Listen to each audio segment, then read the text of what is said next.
Wrestling fans, thanks for clicking today's Strategy Rose Report. Alright, let's see what kind of craziness is going on up until... You ever get the crazy glue on your fingers? How do you get that off? Well, it's dry.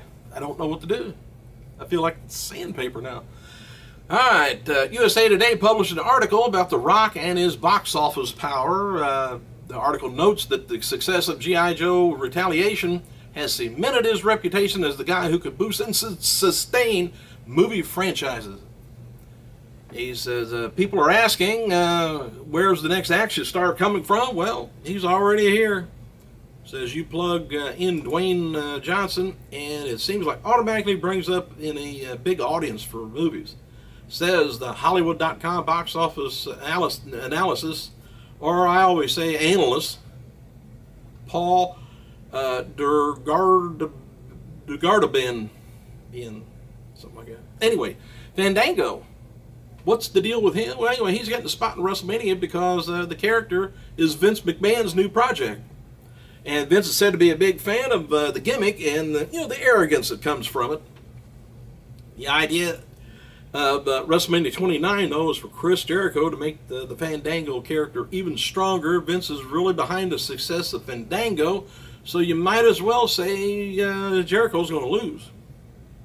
And regarding Jericho, though, his WWE status, the two sides are talking about what they're going to be doing with him in the future. And originally, they were scheduled to finish up at WrestleMania. He was ready to finish up at WrestleMania. Belief is that WWE is that Jericho will continue to have at least a part-time relationship with the company. And there's also been talk about Mark Henry leaving after WrestleMania 29. But word now is that WWE and Henry are on the same page. Officials are very happy with Henry's work since returning, and will most likely he'll be staying with the company. Rey Mysterio. Now, did they break the Henry and Ryback? Did they break the record or not? It was an official record of the push-ups. I don't know. 53, 52, whatever it is. Rey Mysterio, he flew back to Washington, D.C. yesterday to meet with WWE doctors. He says, on my way back to California, went to D.C. for a checkup. WWE doctors said part-time is going, the recoup, is going good. We'll see, says, see you WrestleMania. So we'll see if he's back for then. Based on commercials, by the way, the WWE Hall of Fame airs, next Tuesday on USA. And it looks like WWE is going to be only airing the inductions of Bruno Sammartino, Trish Stratus, and Donald Trump. F4W Online notes that there's people that within WWE aren't too happy about Mick Foley not being on there. Of course, we've seen Mick Foley quite a bit. After Monday's episode of Raw went off the air, Undertaker slowly got to his feet and walked to the back. That was it. No, anyway. And then Cena Ryback and Sheamus had to come out and do their thing that they've been doing for the last month or two. They were the dark match, and there was a disqualification after Seth Rollins hit Cena with the chair. After the match, the babyfaces hit all their finishing moves to end the show, send everybody home that was left, because we knew what was going to happen. And anyway, they were happy. WWE announced The Miz versus Wade Barrett's going to be taking place at WrestleMania pre-show. And Trish Stratus asked Stephanie McMahon to induct her into WWE Hall of Fame this year on her Twitter last night. I've never seen Trish on Twitter, but I would like that. But Trish tweeted, I'd be honored if Stephanie McMahon would be a part of the biggest night in my live career and induct me into the WWE Hall of Fame. Stephanie, will you do me the honor? Stephanie says, yes.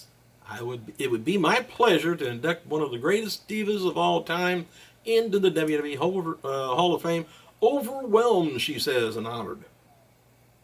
Shawn Michaels also on last night's Raw from Washington said that he's going to be in Triple H's corner for the match against Brock at WrestleMania 29.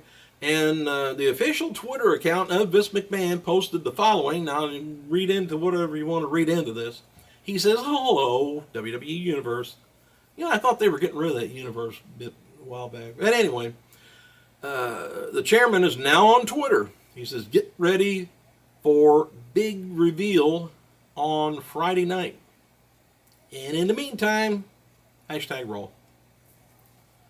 I don't know what the big reveal is going to be, so we'll be excited, won't we? WWE DVD News reports that the following people were interviewed for the Mick Foley DVD coming out in April 16th.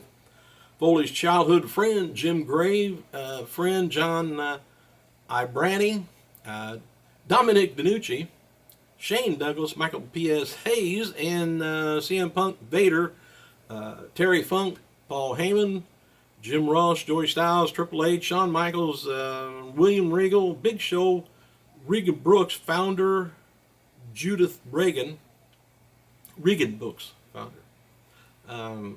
Must be the place he's getting all of his books produced through. And The Miz, The Rock, and Foley's daughter. Oh, I hope she don't look like him.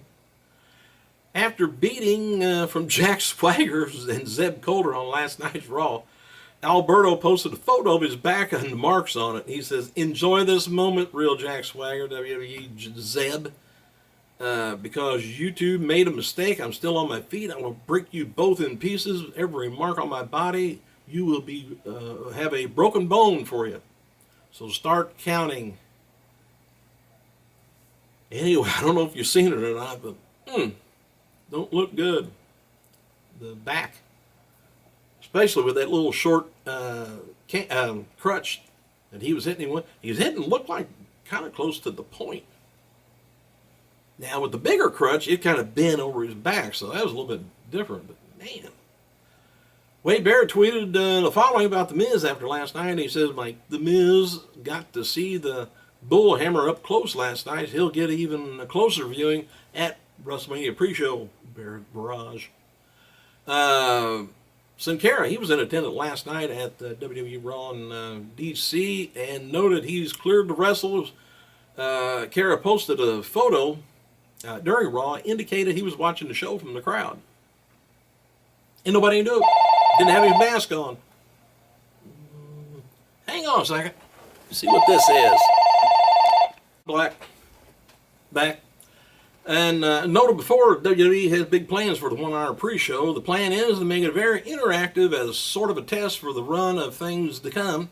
And they are interested in doing that with the WWE Network, whenever that is. And WWE released a new trivia-based Facebook game called WWE Superfan Showdown. And you can download the app, I guess, on the internet. I don't know anything about it, but all you guys that keep all that up there, release it on the app. Big Show's going to be returning to Nickelodeon's Super Ninjas April 9th at 9 p.m. to reprise his role as Two-Ton Harley. Rodriguez, he tweeted the following after last night's Raw. That sucker just won't stay back in the back like he's supposed to. Said, Swagger legit messed up my ankle, and tonight I have temporary paralysis. Left me, or after he hit me off the apron. It says, ain't no storyline no more. Beyond grateful. I got the feeling back in my arms and legs, and I'm grateful to be able to function and live to fight another day. That sucker don't do too much fighting. You better start. Cena was at Walter Reed Medical Center meeting the injured troops on Monday, and last night's Raw from the Verizon Center in Washington was a legitimate sellout of 16,733 fans. And WWE had signs up backstage noting that there would be no ticket comps. And Steve Austin's going to be in Los Angeles tomorrow to film promos for Redneck Island. Cody Rhodes is teasing a surprise for SmackDown Friday. He tweeted late Monday, he says, 5 more days to the epic WrestleMania, 5 more days to Stellar Robe from and Jules Brand, whatever that is, and 3 more days for a unique surprise for SmackDown. And Paramount's already started working on a 3rd G.I. Joe after major success of G.I. Joe 2 over the weekend. The movie has already brought in more than $130 million. The The Rock's returning for part 3 is almost a guarantee, or they probably wouldn't even do it at all. Newsday has obtained a police report regarding Ric Flair's death. My fault entirely. Reid Flair's death, Ric Flair's son. And as noted before, Ric Flair did call the police for help after finding Reid in a Charlotte hotel room. 911 came in at 10 a.m. in the morning. Reid was pronounced dead by the medics at 10:40. Got there quick. The police reports list the time of the incident at 1 a.m. to 10:35 a.m. on Friday. Drugs is the only word listed under the incapacity types category for Reid. Rick was listed as the reporting person under his real name, and in Reid's case, it was assigned Monday to homicide, but foul play is not suspected on it. Reid's agent sent out the following details about Reid's funeral. On behalf of Rick and his family, thank you for your love, concern, and support. Reid's funeral will be held 1 p.m. Wednesday, April 3rd, Forest Hills Church, Park Road, Charlotte, North Carolina. The funeral is going to be open to family and friends who wish to pay their respects. No photos or videos are allowed, and ample security will be present. The burial follows the cemetery. The burial following the cemetery will be private for families only.